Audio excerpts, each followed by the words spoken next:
Welcome to the Writing for Animation panel. I'm going to be the moderator today. My name is Joe Nicolosi. With me is an amazing panel of experienced and awesome writers, some of the best in the country, if I may say so myself. Just out of curiosity, how many people here are aspiring writers themselves? Sweet, just what I thought. Cool. We are going to teach you how to be also the best writers in the universe. So I'm going to introduce this panel. Immediately to my left is Tom Alvarado. He was part of the Disney Writers Fellowship.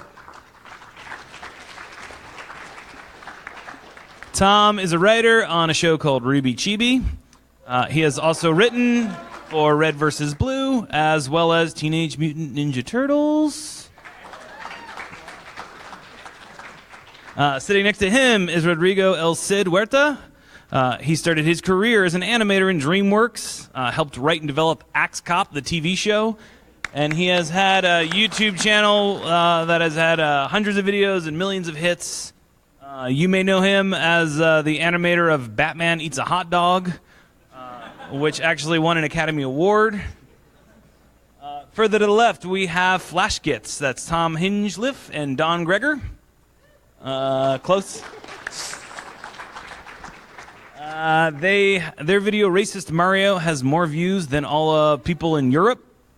I butchered that. They are here to talk to you guys about how you can be awesome writers like they are. I'm going to stumble my way through this moderating panel as I don't publicly speaking. So why don't we start this one off? I want to ask you guys... Your mic's not on. That's okay. I can do all the talking. Guys, I got this. We'll do telephone. We're good. Testing. Hello. Hello? Okay, I'm good. Good. Sweet. 4-part harmony.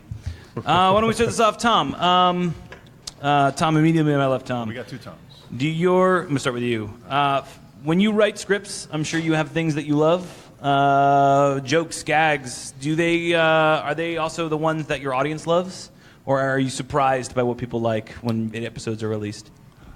No, everybody laughs at exactly the right thing every single time. So good job, audience. Good job. Mm-hmm. No, there are things that I love, lines that I love, and I think to myself, oh, these are going to be great because I love them, they're going to resonate, and they do. Some of them do.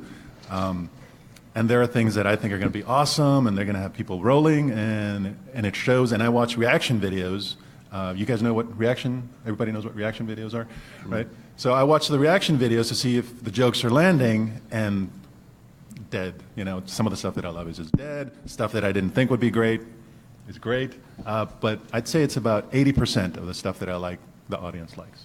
Yeah. For sure. Yeah, it's funny, when we're coming up with comedy, usually the rule of thumb is if it's making your friends and your family laugh, that usually is, you hope that it lands with everybody else. So inevitably, there's those moments where it's like, okay, I understand why that worked, but then there's those moments that are kind of special to you, and there's going to be like 2 or 3 people in the audience like losing their minds, like screaming, laughing, and everybody else is scratching their head like, what the hell was that? But I always treasure those little weird moments that are a little more, I guess, personal. So it's always kind of a mixed bag, but you try to just stay like, pretty sincere to what you think is funny at least. So I'm sure you guys experience similar things. It's kind of a lot of the time crowd dependent as well. Like we showed a cartoon called Transformers last year at RTX, and like there was like some moments where there was like thunderous laughter, and then other moments where there was like deafening silence. There was jokes that poked fun at kind of everybody, but definitely, I guess, parts of the crowd that were poked fun of, they don't laugh at that stuff, but then you show it somewhere else, they laugh there. So it's kind of hard to tell sometimes. I really pushed for a certain few jokes in Transformers that were just like a lead balloon just died. So yeah, it's kind of, sometimes it's a guessing game, but I often find, I guess, the more inappropriate jokes where we're like, maybe we shouldn't do that, are the ones that get the biggest laughs. So right. Yeah. It really helps us too with Flash Gits having 2 people writing, because you have the other guy to say, no, that's not funny, you're an asshole, when you pitch like a bad idea. And then sometimes you pitch an idea and it's not quite there yet, and the other person can sort of help you mine it and make it good. So That's So where how does the process work between you two guys? Do one of you write a script first and you pass it back and forth? Do you workshop an idea together for a while? A lot of the time, well, with the YouTube cartoons, we kind of usually sit down together and just basically bang our heads against the wall for like 8 hours. it starts with like a really dumb idea usually. Yeah. I mean, we talk like every day, and you start with the dumb idea, and then we use Google Drive because you can sort of both type on the same document and see what you're typing. And yeah, it's just like a 4 or 5 hour effort for 3 days straight, just trying to pull something funny out of nothing. And I think it's like really important. Something that we do is, I mean, because you'll be doing like you'll have this 5 hour session, and maybe like 4 times you'll actually speak for 15 minutes a piece. So like most of it's just this kind of sitting there like wanting to kill yourself. And then we, sorry, completely lost my train of thought. No, Well, just to add to that, like lots of times, and I think I know what you're talking about, where you need to be with someone who's willing to go places, and especially for comedy, like you don't want to be with someone who you know, maybe they're easily offended or they're just kind of not fun in general. And it sounds like you guys have that sort of dynamic where it's like, we're going to go to another planet, you know, in this creative brainstorm, and maybe you're not going to use all the stuff you find on that planet, but you're going to take with you like a couple things that you can then put into your thing. Yeah, right? that reminds me of what I was going to say. You kind of, a lot of the time you'll have like a joke and you'll be like, oh yeah, that's funny, but oftentimes it's kind of really beneficial to even just keep thinking about the same thing, even if you feel like you might have the answer. I feel a lot of the time if you just keep kind of sitting and thinking about it, something even better will come along. So I think it's really important not to accept just the first thing that kind of resonates with you, but to see if it can go better and like deeper. Yeah, go down that rabbit hole as far as you can, because you just never know what kind of crazy shit you're going to come up with. And that's for me is the fun stuff. That's for me, it's like, wow, and then people are like, whoa, were you on drugs? Like, no, we were just really bored, and we decided to kind of like let that happen. So yeah, So, Rodrigo, do you have a writing partner you write with, or do you typically write alone you know, and send it to people? I actually what do you work do with. Sorry, initially, like I did a lot of stuff with my sister, who's sitting right there. Actually, like some of my, oh God, it's almost 10 years old now, but I made like a Bambi parody back in like 2008, 2007. Yeah, and that's what I mean. You go on another planet, right? And yeah, so that's just sort of us kind of horsing around and making ourselves laugh and you know, annoying people who are more mature in the room, and then yeah, kind of jotting all that down and going for it. But yeah, it's real important. I mean, I've written by myself too, but that's the part where you kind of throw it in front of other people, and you know, I mean, this is kind of common sense stuff. It's like you want as many eyeballs on it to see how people are responding. Never assume that, you know, obviously your first stab at something is going to be perfect. So. It's a process like anything else, really. Just like animation, really. Yeah. So, Tom, you write for a lot of shows that have established characters with backstories, like Red Blue and Ruby and Teenage Mutant Ninja Turtles. How do you find jumping into these characters' shoes, and what's that process like for you? Yeah, well, it helps if you're a fan. You already know the characters, and if you don't, there's Netflix and YouTube, and you just download that stuff and watch it all over a weekend. So just get really familiar with the characters, and then just bring in your own sensibility, your own sense of humor. So if you already like a show, if you're a big fan, like if you're a big fan of Rooster Teeth stuff, you're gonna know the characters, and you're gonna be into the comedy, and you're gonna be into thinking like, oh, what if you know, I don't know, Caboose had said this instead of that, or what if Ruby had gone this way instead of that way. So that stuff just bubbles up, you know, if you already know it. Cool. Fleshkits. So you guys, do you write screenplays, or are any of your animated work more board-driven? I think everything is a script. Like, it always starts with the written comedy for us, and then we sort of laugh about like what we imagine the visuals being as we put that stuff together. But yeah, we don't really do storyboards or animatics generally. Right. We just go straight from script to animation. Having said that, I would definitely recommend you do storyboards and animatics, because you get like knee deep in a project and then you realize the timing doesn't work properly. But I don't know, we're kind of stupid and set in our ways at this point, so don't follow our example. Yeah, I've worked in a couple studios where the process was either heavily script or heavily storyboarded, and I don't think either one is the best solution. But you find sometimes when you take a script that when you start translating it visually, you start to realize that there's like a more economic way to get an idea across without having everything kind of being said out loud. Because that's the beauty of obviously like using film language to be like, okay, we can make the audience feel this way without having to be like, oh my God, I'm really scared now. Like you can just kind of see it in their facial expression or whatever. So I think for me anyway, like somewhere between scripted and just storyboard driven is like that sweet spot, but there's no like exact science behind it or anything. So Yeah, and my own experience has been both. I've worked with just plain script. Like that's what I do with Ruby Chibi. I got to get everything in my head, make sure I play everything in it, what it's going to look like, what everyone's going to say, where everyone's going to be standing, and then just write the instructions, the stage directions. And if you don't have fancy cinematic equipment, that's the way to do it. You got to make sure it all makes sense in your head, play it out in your head. I use Final Draft. I'm sure everyone is familiar with Final Draft. There's a function that reads the dialogue back to you. You can even change the voices. That's really helpful if you play that. And no, that's pretty good to know. Thanks. No way. yeah, because otherwise you're just reading it all. It's all in your own head. But if you can, I mean, if you got a live human being to act this out for you, that's awesome. But otherwise, get Final Draft to read you the script, and you pick up on a ton of stuff you missed out on, and you can really see like it can be funnier if I change this, change that, and just punch it up. Well, something else that's important too, from just a production standpoint, especially for animation to do with scripts, is if you write with the right amount of words, like the right economy of words, you find that scripts translate pretty perfectly 1 page to 1 minute of animation. Yeah. So we find, at least with like our more talk-oriented cartoons, it's a really good way to gauge that this thing's not going to be too long or too short, like especially for YouTube animation. What's like a target script length for YouTube animation for you guys? We always target 30 seconds and it turns into 5 minutes every single time. But like I think like the kind of sweet spot for an animation on YouTube's like 3 minutes, maybe a bit more, maybe a bit less. But that's kind of I feel what people are willing to watch and still feel satisfied without pouring like a whole year into an animation. Right. And I feel like all of our scripts just kind of end up that length anyway, because 3 minutes is kind of a nice tie up with 3 acts. So, act 1, act 2, act 3 in 3 minutes. So that's kind of how it works for us, but we're kind of transitioning a bit into writing like 11-minute scripts now.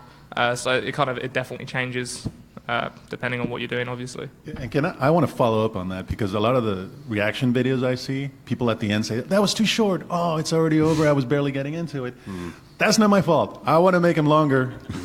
But research and analytics and Cohen, the animation producer, he says, after a certain point, it doesn't matter what it is. People just start dropping off. So if skits and shorts are no longer, that's your fault. We're making a public declaration. That's what I was going to say. Culprits right in front of us.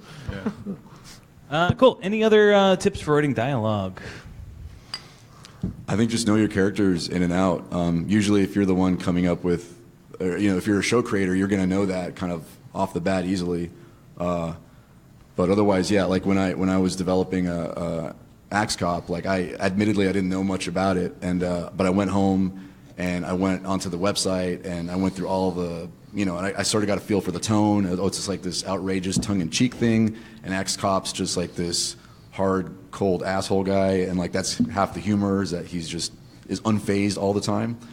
And it was really just, for me, it was like trying to respect like what was already working, right? And then writing to from everything I understood, from everything I've read. Otherwise, if you create the characters yourself, then it's like, okay, well, that's easier to kind of flesh out.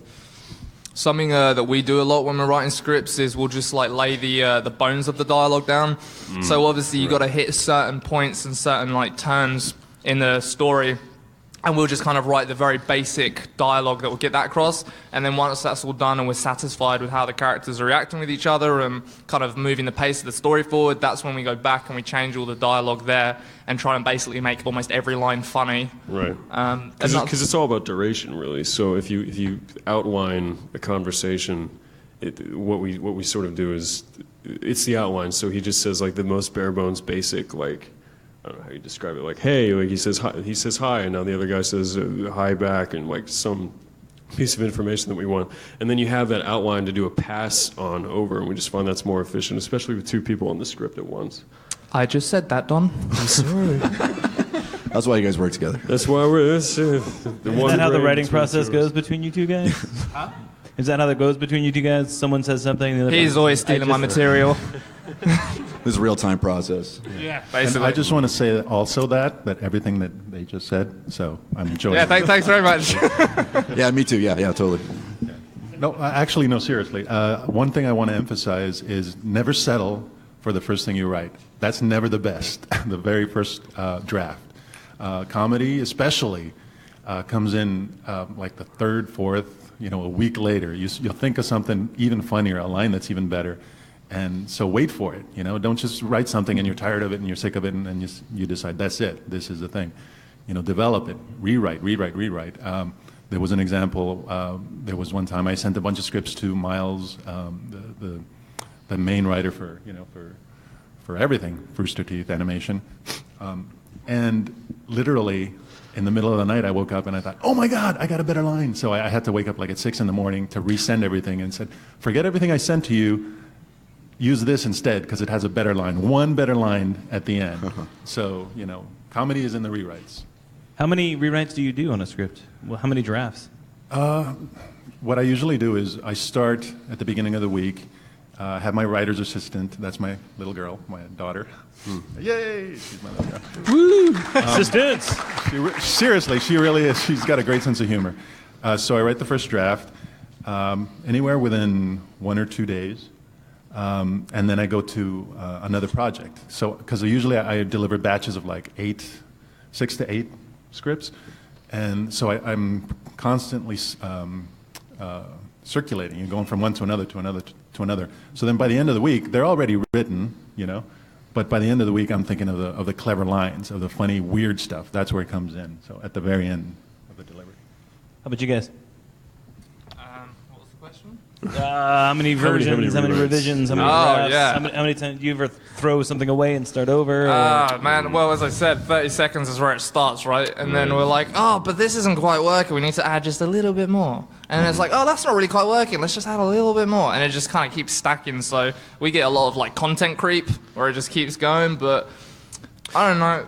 Well, the biggest challenge is always making the ending of a cartoon, like a short cartoon, really satisfying, because often your best jokes that made you start the project, like the little events that you wanted to make happen that you string together with the rest of the script, don't fall right at the end of the cartoon. So you're seeing the person watch this thing and laughing at those points, and you want to end with some kind of bang. And we've moved to like producing a cartoon and had like all the voice acting before we finally really realized the ending of this thing fucking sucks, and having to get everyone back and like write something totally different.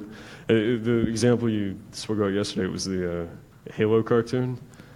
What about it? Pregnant 343. We did a Halo cartoon, and I actually agree with Don, but at the time I thought for some reason, so 343 Industries created Halo 5, and in this cartoon it was basically anthropomorphized that it was like this wife who was pregnant with Halo 5, right? And for some reason I thought it'd be really funny if she had Halo 5 like aborted too early by a ghost driving into her. Yeah, it's not funny. So Don was like, no, dude, that's really not funny. I'm like, no, dude, it's the funniest thing ever. It's so funny. And eventually, thankfully, Don won out. So, yeah. But not until like 2 months into the cartoon when I'm getting ready to animate this piece. And it's this just isn't going to go, So I had to get everybody back and totally change the script at the 11th hour. You guys are a model of efficiency. I just... This is probably boring to you guys, but I'm really curious about writing rituals. Is there a time of day? Is there? What? He said, "Who do you pray to?" Who do you pray to? Do you ever use any performance-enhancing substances to grease the gears? Yeah.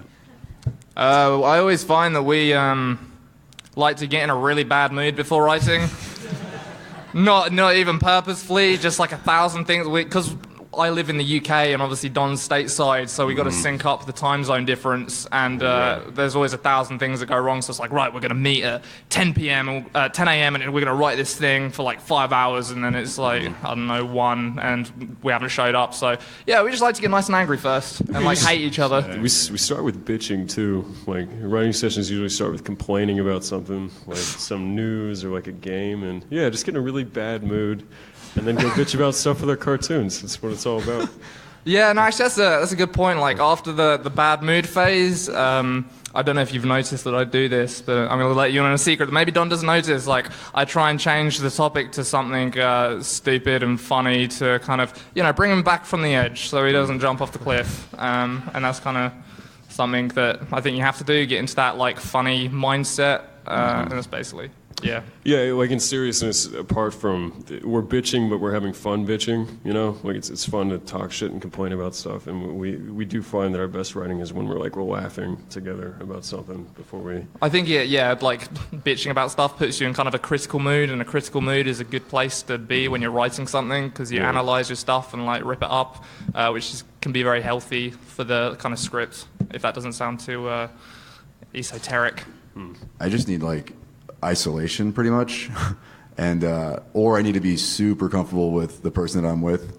Like I was thinking about when I did Poke King of the Monhill, was that Pokemon King of the Hill mashup, and I was with, I don't know if you guys are familiar with Hans Van Harken. He's another animator from Newgrounds, but He's awesome. It was, yeah, he's great. He's really talented. But I was actually out with my girlfriend and another person, and Hans and me, and we were just having pizza, and they were having their own conversation, and Hans and I started going down that rabbit hole, right, of like, what if Hank Hill was trying to catch Pokemon, and they were like, you guys are fucking idiots. We don't even know where you guys are. And Hans is like literally on the ground holding his stomach laughing, and I'm like, you know what? I think this is worth doing at this point, because yeah, we were just. Yeah, it was just like a mind game. We're like, what if, and we really try to like visualize it and think about how the characters are going to say the lines.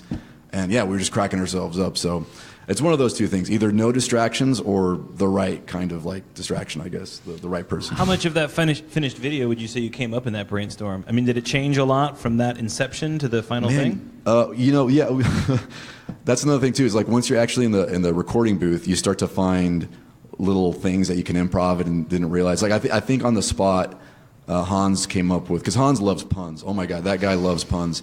So he came up with the whole, when he goes, Butterfree, and so that was sort of like an improv situation. And again, like we're laughing, or like we're keeping it because we're having a good time. So yeah. Like, I think to like build on that isolation thing, it reminds me, there's some really good videos on YouTube by John Cleese, obviously of Monty Python fame, and he talks about like how important it is to have a set time frame, so from X to X, where you will not be interrupted. There's like, some people like to write with music. I think it's like, at least for me, it's a mistake. So you just have this, as you say, isolation, Totally. And it kind of lets your brain kind of reach out. But as soon as you get a distraction, it kind of all recedes and you have to start from the beginning. So just like lock your door, tell your family that if they come in, you will hurt them. And like, you just got to really isolate yourself. Like, I like how you Rodrigo assume that said. everyone here lives with their parents.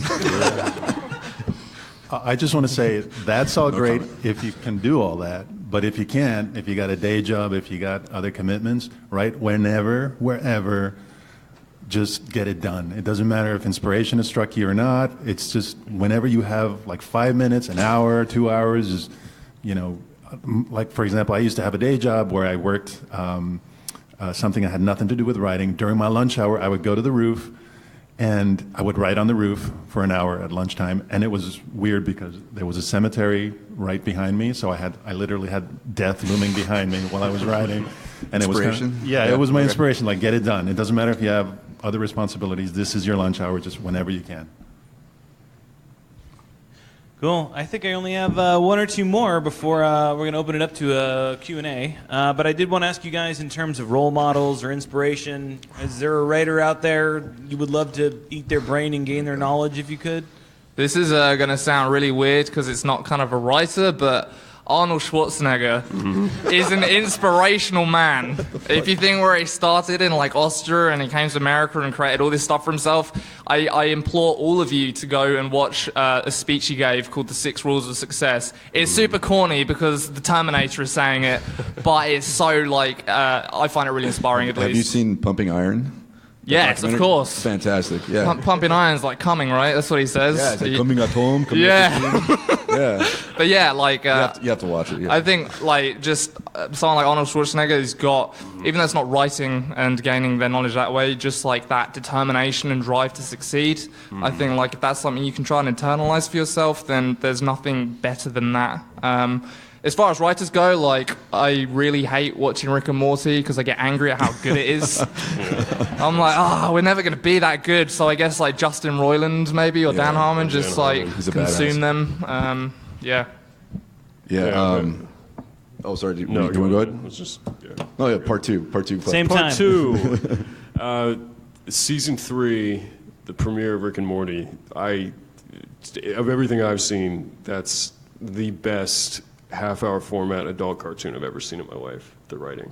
You get to the end of it, and it just feels like you've watched a movie. Like, so much has happened, but it's only been 22 minutes. And yeah, it's like Tom said, like, there's more envy and anger than laughs watching Rick and Morty because you're just sitting stunned at just how fucking great this is. You know, it's a real inspiration.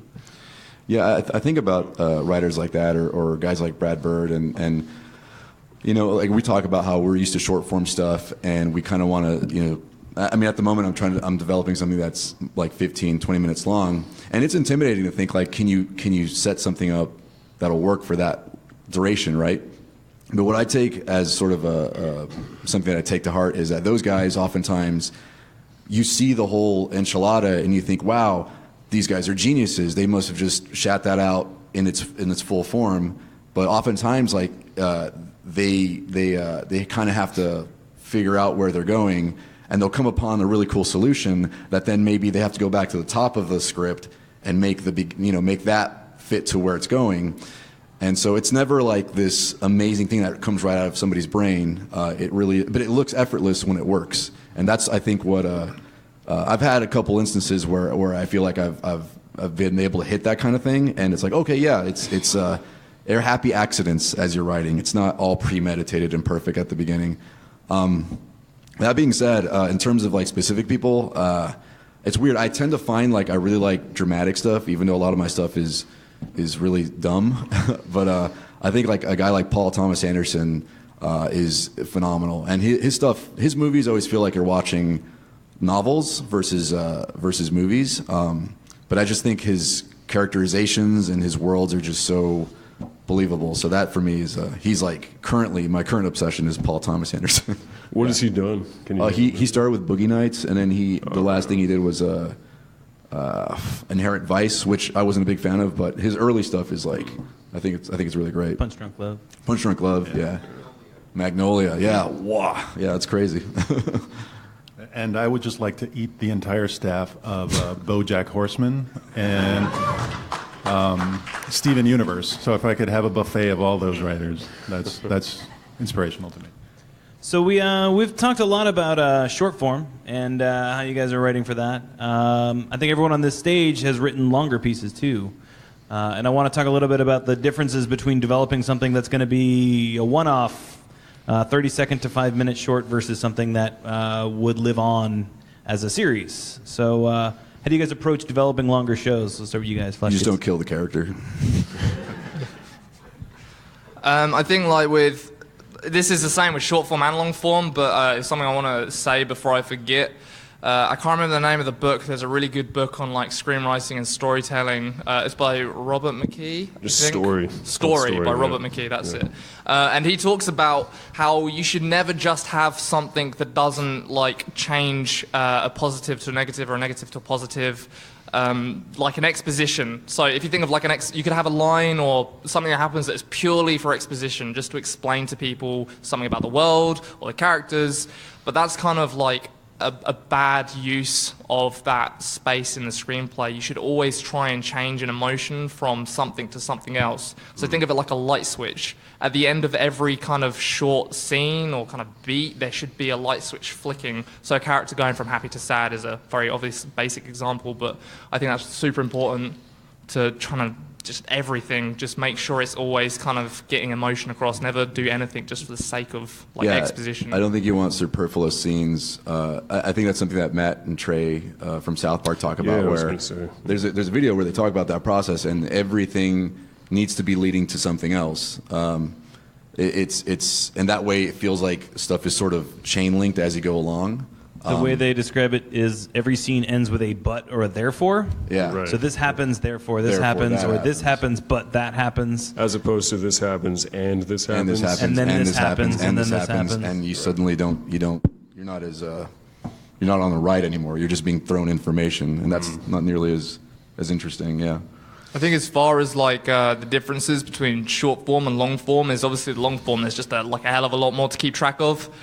So sometimes you need to like just, because you can get really into the nitty gritty, like you're really into this certain scene, but you've always got to remember to pull back out and like just read through it, make sure it all still makes sense. Like you'll watch a film at the cinema, right, and you'll come away like, oh, that was a dumb plot hole. How did that make it in there? Like I saw that really obviously. But what you may not appreciate is the writers writing that are so like in it. It becomes hard to remember everything else surrounding it. So for us, we just learned you've really got to pull out and make sure everything's still making sense. Yeah. Is also the sort of flavor of the day to consider with the rise of SVOD, you know, like Netflix and Hulu and stuff. Shows, even cartoons that are episodic have become that much more popular than they were even like 10 years ago. Like you're seeing less and less new shows that don't have like a through line with the story from episode to episode. No, you know, versus like the old skit shows like a Dexter's Lab or something where every episode is self-contained. It's much more popular to write a story and, you know, to plan and create and write a story and try to sell a story that is episodic or serialized from episode to episode because it's binge-worthy. You sit down at Netflix and you watch an episode and you want to see what happens next, whereas the old format of just kind of like watching for this one adventure. And they're actually looking for that. I remember years ago I went in for a pitch meeting, and the show at the time that I was trying to pitch, it was sort of designed where it was that sort of cartoon, one-off, self-contained episode. Right. And the development exec was like, well, is there an overarching story? And I said, there could be, but at the time, you know, that's not the way it was designed. So yeah, that's definitely, like you said, that binge-worthy aspect that studios right now are looking for. Yeah, and it was definitely news to us when we first sort of got into trying to break into that space too. You know, it's a recent change, but if you're trying to create your own story and like hopefully one day get a show made, it's just something to consider. We're seeing that a lot. Yeah. By the way, if a development exec ever asks you anything, the answer is always yes. You guys have mentioned McKay and Trey Parker and Dan Harmon. Specifically, are there any other Adam Reed, I think, is great. The guy C-Lab 2021 and more recently Archer. Like for me, I mean, that's just memories growing up and watching late night Adult Swim, and that was fantastic. Just it seemed like they were just trying not to laugh while they were recording C-Lab 2021. Like, that was great. Are there any other like little nuggets of wisdom though that you would stick on like a Post-it note in your monitor as you write? Wisdom. You didn't tell us we need to have wisdom. Yeah, that's a tall order. Q&A! All right, there we go. We have a microphone floating around here somewhere, I think. Yeah. You want to pick or? Sure. Jump right over there. Yes. So we're talking about writing that stuff, but I'm kind of curious about how, like El Cid, Flash Gets, Ego Raptor, all the single, or at least two, writer or YouTubers, how that animation thing goes, because it's a lot harder for you guys than it is for Rooster Teeth that has a whole team working on stuff. Oh, I mean, maybe the aspect of being self-structured, you mean, in terms of... Producibility, yeah. Like, Right. Well, that's an interesting challenge for independent animation, just in the sense that what you write, you then have to go make, and in a timely manner. Like cartoons have to come out pretty fast. So what we usually do is write the script that we would make if we had all the time in the world and all the money in the world, and just make whatever we want to have happen hypothetically in the script if it's funny, and then just sort of go back and kill your darlings to make it possible, you know? Just kind of, you have to go back and take out the scene that has like 30 character models, just because it's undoable. But I think, yeah, you definitely start with like, you don't want to write restricted from the get-go, I guess is the takeaway. Like, you don't want to write a script and like not write the scene that you know you're never going to actually get to make, because if you do write the scene, you might, even if you do know absolutely this is never actually going to happen, you might write something in that scene that you can keep or salvage for something else. I will also, I think maybe you were asking about this too, about the idea of if you don't have that production support system to make sure that stuff is getting pushed out the door. That is something that it is tough to wear both the director and producer hat in terms of like making sure stuff gets done. But one thing that early on I remember hearing, I think it was The Lonely Island. It was Andy Samberg and Akiva and Yorma, and they were talking about how when they went to film school that everybody had these really, really cool projects, but everyone was like, yeah, it's my senior project, I'll get around to finishing it one day, and nobody ever did. So amongst the three of them, they were like, if anything, let's make sure that we finish things. And to me, that struck me, that resonated pretty hard with me, because I mean, look where those guys ended up. Like, they always made sure that they finished what they did, and it worked out well for them. So sometimes, like, if you're in the middle of an animation, you start to not like it as much as you did when you first started.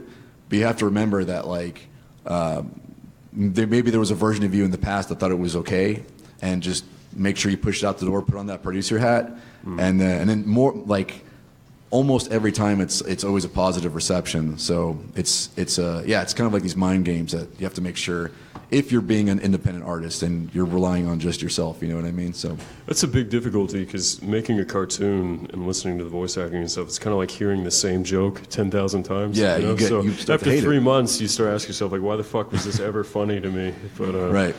I don't know. You just have to remember that it was once and finish it. Yeah. Oh yeah, and that's what I'm thinking. Usually it goes off well, and it's like, okay, cool, all right. So Cool. Let's go right there.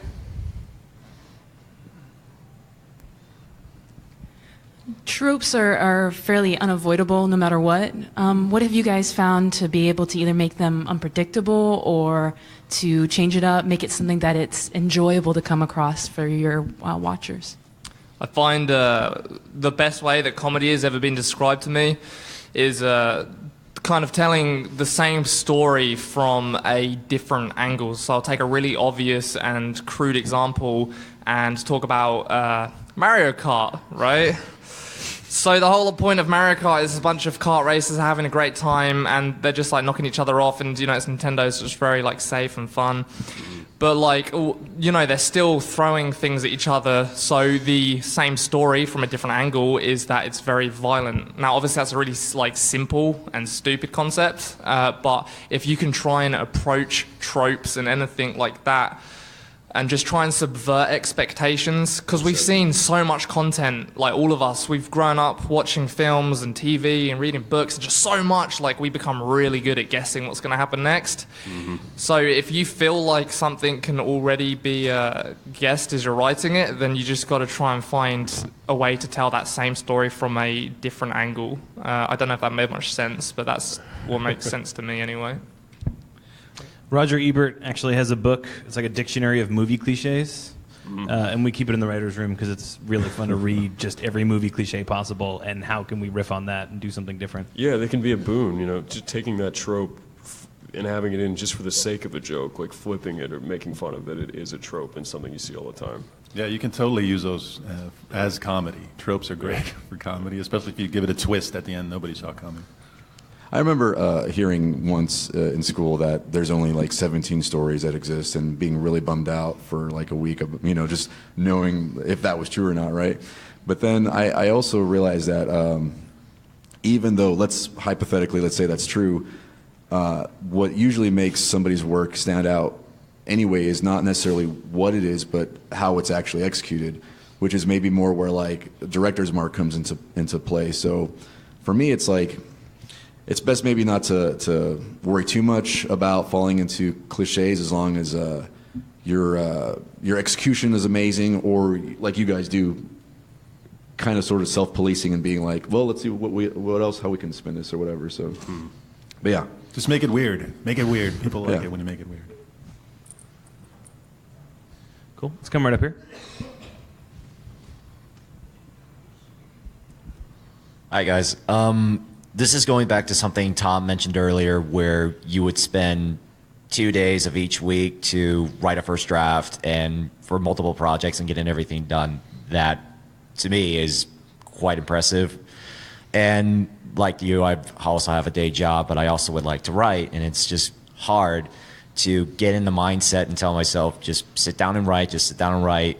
But I'm just like, I'm just too tired, I'm too beat, I can't do this today. Is there like a technique or something you can mentally tell yourself to maybe get into the spirit of writing, or maybe just overcome like a hard day at work or something?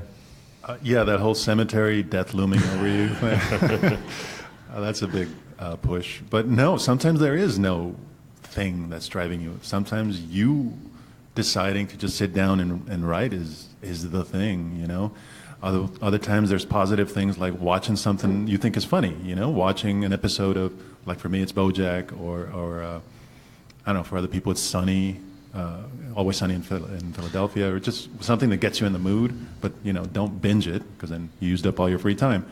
So if you can get yourself, those are the things. If you can have something really negative, you know, like I'm gonna die, to motivate you, or something really positive that gets you in a happy mood, you can go either way. So yeah. I think something that like works for us. We said it in another panel we did, but if you think when you've got that small slot and you choose not to write, there is someone else who is in the same situation as you who does choose to write, and they're kind of more likely to get whatever job you're competing for. So like as you said, a negative thing, I mean that works better for us. Yeah, But you imagine the other guy, and there is another guy, make no mistake, that is working harder than you. He's writing, he's honing his craft while you're out drinking or partying or whatever. And you have to do those things to have some level of balance in your life and not go fucking crazy, eh? But yeah, like that was actually, Tom mentioned earlier Arnold Schwarzenegger's 6 rules for success, and it was a point that he made that's resonated with us since. You imagine the other guy that is staying up the extra hour, is working the extra time and using every second of his time to get better essentially than you, and ultimately get the job that you want. There's so much competition for every seat in the creative field, so for us, we just look at it like, how can we rise above the other guy? Yeah. That sounds like the Rocky training montage. Yeah, You know? well, it's funny that you guys we were talking about the songs and the walk up here. Yeah, it's good. The it's good Rocky's shit. 80s music. It's funny we're talking about this kind of thing because I was about to say the analogy is it's a lot like working out. Like half the battle is getting to the actual gym, and once you're there, once you sit down in front of the computer, then stuff starts to flow. But it's like that initial like sitting down and I'm going to do this now, which is the hardest part. So if you can get over that initial hurdle, that's really all there is to it. Yeah. So Let's wind around to the tall stick. Bow staff.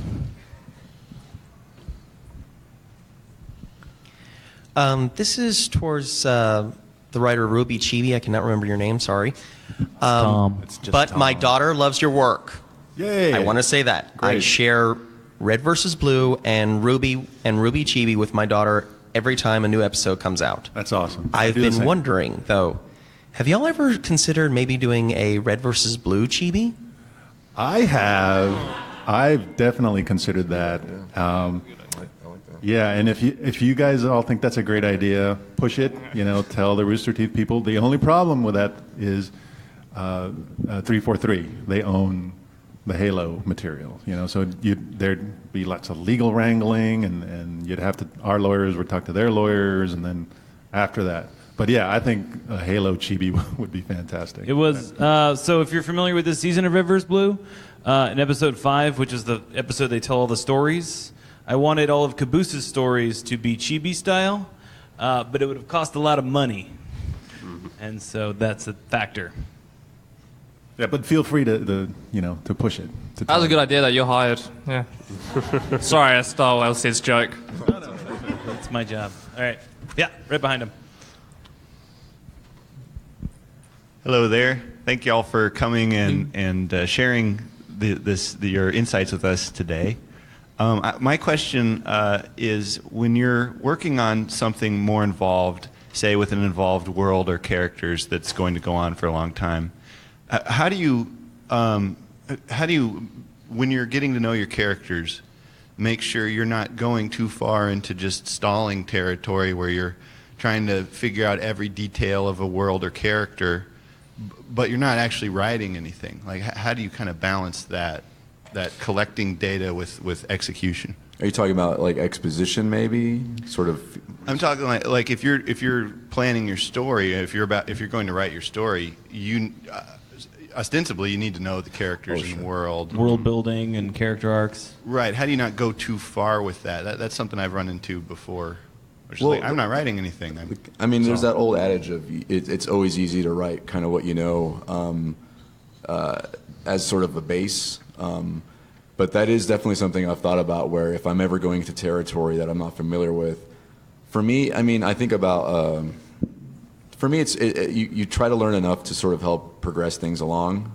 I guess an extreme example of that would be like when Marvel sort of just makes gamma rays do things the gamma rays don't actually do. But then maybe what you're speaking to is having more of a respect for whatever the subject matter is. And yeah, I think for most of my stuff, I learn enough about it to where it sounds like it's plausible, which is, I guess, what a lot of like science fiction does anyways. I don't know if that answers your question, but it's more, I don't like make a science report out of a story, I guess. Well, how much do you explore like who the actual character is, though? Like the details of the life of the character I think like one thing you can maybe try is write like a bunch of stuff and then start writing the story. And if you find you don't know what your character is going to do in that situation, then maybe they're not fleshed out enough. So you could kind of try and just stagger it and keep going backwards and forwards. But one thing that we always do that's really helpful is you do your character's like personality and his likes and dislikes, like simple stuff, and then you do like their goal, which can be whatever. I don't know, they want to become king of a castle, but the outward goal is often quite different from the inward goal. So the guy might want to be king of the castle, but in reality he just wants like people to respect him or something like that. So it's not so much about being king of the castle, but gaining respect. So you can have those two things like contradict each other sometimes as well. And we find that really helpful to like give a character their motivations and sub-motivations. You just want to know enough about them that you feel like you can almost be them when you write. And if you don't, if you find it really difficult to write their dialogue especially, then you probably don't know this character well enough. You have to know them as well as really you know yourself, because you have to be in their head and like sort of hear their thoughts whenever anything happens. And that's a challenge. Like, we started developing shows and trying to write like treatments and stuff for episodes and stuff. And with a few of the things we've done, that has been a challenge where we get to a point where we're trying to write, an arc for something, and I feel like, for example, like I don't feel like I know actually who this guy is, or Tom, you think this guy is someone different than he is in my head, and that's sort of where we see like, okay, we don't actually know this character well enough, and then we take a step back and try to explore like who they are a bit more and be on the same page. Yeah, keep testing. And the biggest, one of the most useful things we found is the concept of Myers-Briggs personalities. So it's a psychology thing, but basically everyone can more or less fall into the black and white or gray area of 16 very distinct personalities. And it's kind of uncanny. All these personalities have sets of things you like and dislike, and sort of like things that set you off and stuff like that. And even just to go read those in psychology sort of start to see and understand like people on a deeper level because someone else has already done the work for you and like really thought out how people tick, you know. So I think that's really helpful. All of our characters, we assign like a Myers-Briggs thing, and then you just kind of go to the book, you know. But obviously, I wouldn't stop there. Take out and add things to the character to make them more interesting. Like that's just like a nice baseline. But Right. I think the most important thing: write something, test it. If you find you don't know what the character's going to say, you don't know it well enough. Yeah. Sure, right there. So my question might betray my ignorance on this fact, but if I'm going into a pitch, because I write but I can't animate worth anything, and I'm trying to pitch a kind of long form story to a producer and some animators, would it be more beneficial, you think, to walk in with storyboards and like character concepts, or would it be better to come in with like a descriptive like a light novel almost? There can be a balancing act. Because a lot of, obviously when you bring a project to someone like a producer, a lot of the time they will want to put their own mark on it. So if you come too prepared with everything absolutely mapped out, a lot of producers will, I mean, they could be fine with it, but sometimes it's better to bring a little less and let their imagination kind of feed into it, because then they can get to put their stamp on it and it feels more like it belongs to them as well. So that can be quite important to do. But I would definitely still bring visuals if you can. Because, you know, it just helps like set your world up. Like we made a pitch deck, we've made a couple pitch decks, and one we show to people. There's like a couple backgrounds, the character art's like done, but there's not like a whole, you know, art book. I do think it's important to have some visuals though. It's enough that people can picture the world and the characters. And then like go from there with their own, you know, imagination. People like pictures. They really do. You can find examples of these kind of pitch decks on the internet too for shows you like. Yeah, I think the Adventure Time one is out there. If you just Google it, you can read. Yeah, it's a great one. Deck that he generated, and that's how he sold that show, Pendleton Ward. Yeah, I think I've had a sort of the opposite experience where, because I always think these producers are listening to pitches all the time, you know, and being told that, oh, my idea is this really, really great. So for me anyways, I always felt that I try to over-prepare in terms of reference. Because I remember sometimes it's easier just to hit play and let an animatic do all the heavy lifting to show the tone and the humor and sort of like the style of the show is going to be. So yeah, I guess it's one of those things that it's sort of circumstantial based on who you end up talking to, I guess, anyways.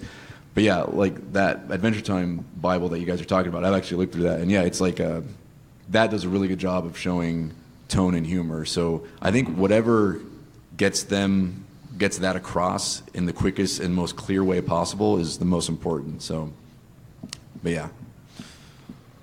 Come right up here front.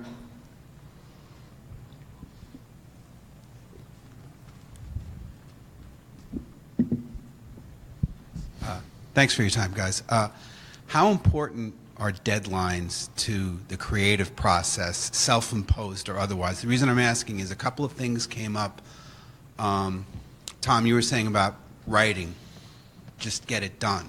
I feel like if you get too caught up in the ritual aspect of it, you kind of put writing on a pedestal and then you don't end up getting anything done. So I was wondering, for all of you guys, deadlines, what does it mean for you? For me, deadlines means I get paid, because I got to turn them in at a certain amount of time. There was a point where I was working for, well, I can't go into details, but I was working basically 7 days a week, about 18 hours a day, and the rest of that time taking care of my daughter because of deadlines. And I was happy because I got so much done. I got so much done. And those were all official deadlines. You know, that's somebody expecting this delivery or you're not going to pay your rent. So those are great. I've also had situations where I had to impose my own deadlines. Those are a little trickier because, you know, there's always a cool show on TV or there's something to read, but you got to do it. I mean, that's just self-discipline, and that transfers to everything in life, you know, to, like these guys were saying about exercise or about getting a project done or about getting a script done or just getting a first draft done, which is always terrible, by the way. The first draft of anything is terrible, so don't be afraid to do that. So it's just, it's a skill you have to develop. Just as writing is a skill, comedy is a skill, writing animation is a skill, writing in a particular format is a skill, setting your own deadlines is a skill you have to develop. It's vital or you're never going to get anywhere. Yeah, I mean, back when I was really hitting it hard on YouTube, I kind of told myself I needed to upload a minimum of 2 pieces a month. So the deadlines weren't always set in stone, but I thought I can give myself, you know, like 3 weeks for the really meaty thing and then like a week for like live action, whatever. And that's sort of in an independent artist sort of way. So, and yeah, it's just sort of making sure, it's kind of being a little bit OCD about it. Like no matter what, this has to go up before the month changes, like whatever it takes. So, yeah, and that's, like I said, that's more of a indie kind of mentality. Otherwise, it's great. You have a producer that just has a whip on your back, and you have to do it. So that's the alternative. Yeah. I think you guys covered it. All right. Cool. Let's go, Richard, right here. Do we know Richard? Well, my first medium I started in, I'm like a book writer, but I'm trying to teach myself script writing and everything about that. Is there any, I don't know if you have any hints or anything, but they'd be helpful. Like, what are the key differences to describing a scene in a book to describing a scene for an animation? Because I would feel, since you're basically making out the world in the same instance, they're somewhat similar. Describing a scene when you're script writing, you mean, or? Yeah, like describing a scene for the like for the animator. Oh, right. Well, with like a book, obviously you have to do a lot of and the leaves blew in the wind so very gently to kind of set that scene. But if you do that in a script, it's going to be like 100 pages long. Yeah. And you kind of, I think the way it kind of traditionally works, you write all kind of the character action mainly, and you leave the rest of that stuff to the director.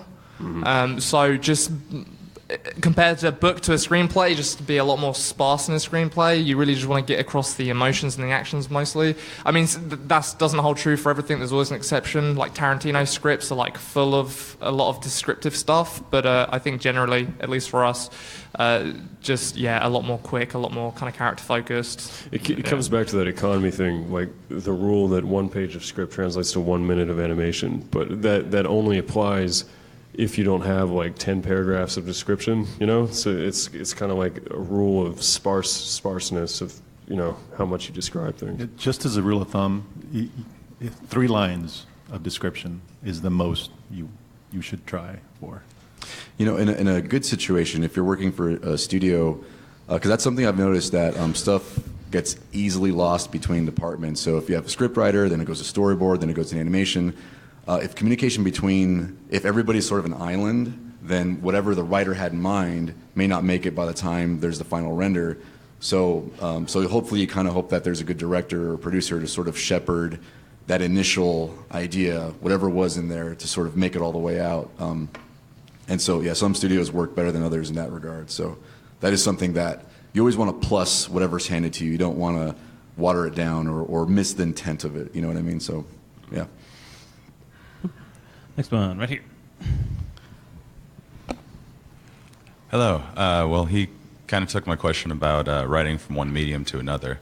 So I have another question for y'all. As your careers have been going on, telling a story through dialogue as opposed to action, has at any point one felt a little more alien to you, and has one or the other been a little more favored, or are they both just telling stories? I feel like, at least in our case, like, I find them very dialogue heavy, and I feel like that's, in a lot of cases, obviously again, not all cases, like kind of a standard of British humor. I feel like American humor is a lot more action orientated. There's a lot more like physicality to it.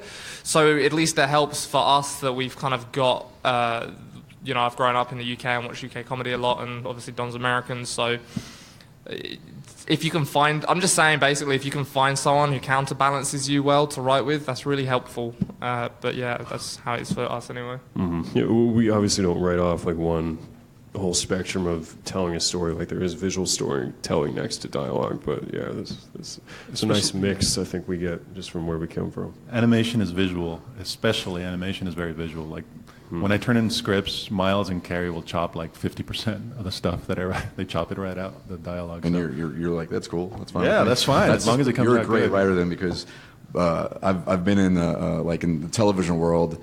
It very much feels like and maybe this is no longer the case, but I was working with some like, old school guys who definitely were like, these are the writers and these are the animators, and they seem like they drew lines, which is really odd to me.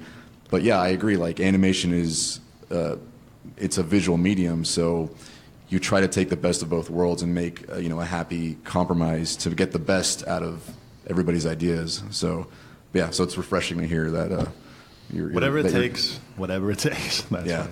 I think we're lucky too. After like however long it's been, like 10 years, we're generally on the same page of how we see a scene playing as we write it, and we find we're both laughing at a joke that's written in dialogue because we're also both imagining what what expression is on the characters' faces and like how things are playing out. So obviously, yeah, with like movies and animation, there is an interplay between visual and dialogue. It just doesn't find its way in the script, I guess, because we both kind of agree on what's going to happen anyway. On the back. Yeah. When you're working in long-form storytelling, what are some good methods to help avoid plot holes, particularly as you're doing world building and you're bringing in alternate areas, or something like, in Ruby for Volume 5, we're going to be at a new school in a new country. If you were doing that in some form of story, what would you do to help catch plot holes before the audience finds them? Just get other people to read your work. Okay. Get friends and people who know whatever world you're building, get them to read that, and they'll be more, especially if you're not very sensitive and touchy. A lot of people can't take criticism of any sort. But it's a huge benefit if you can take criticism. Don't be afraid of negative feedback, as long as it's useful to you. If it's just like, this sucks, or you're terrible, or it's fine.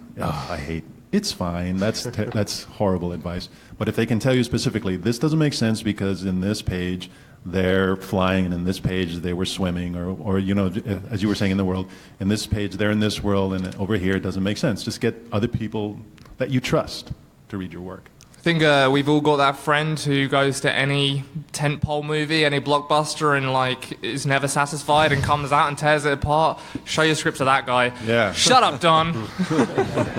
Yeah. So I don't know. That's my advice anyway. Cool. Think we got time for probably one more question. Let's go right there.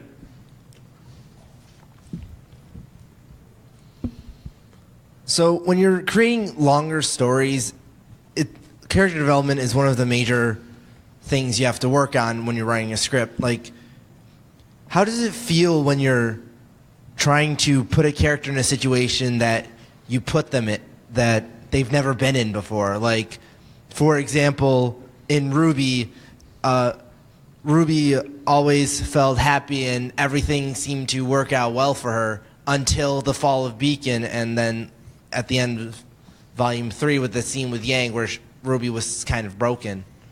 Like, yeah. Come on, that's a couple years old. You should have seen that by now. This guy. Well, so, what was the essence of the question? To put character development. Yeah, characters in unusual situations. How do you write characters when they're in a new situation that never seen before? That they haven't been in before. They're showing us a sign. I think sorry, I'll try and keep it brief. I was saying earlier about that light switch thing, where it's an emotion that is very different from the preceding state. That's always a good way to go. If they start really happy, end them super sad, and just kind of try and do that. I'm sure because you've worked on series, you can probably answer this a lot better than I can. I just want to say, I know you love your characters. Don't be afraid to put them through hell. That is the whole point of storytelling. No, that's the best part, is putting them in situations where your character is just reacting, and that right there is character development. How your characters react is you're showing the audience who they are. So that's sort of like, you want that. Yeah. It's your job to make their lives difficult. That's what you yeah. So let's hear it for our guest panelists here today. And thanks everyone for making it out.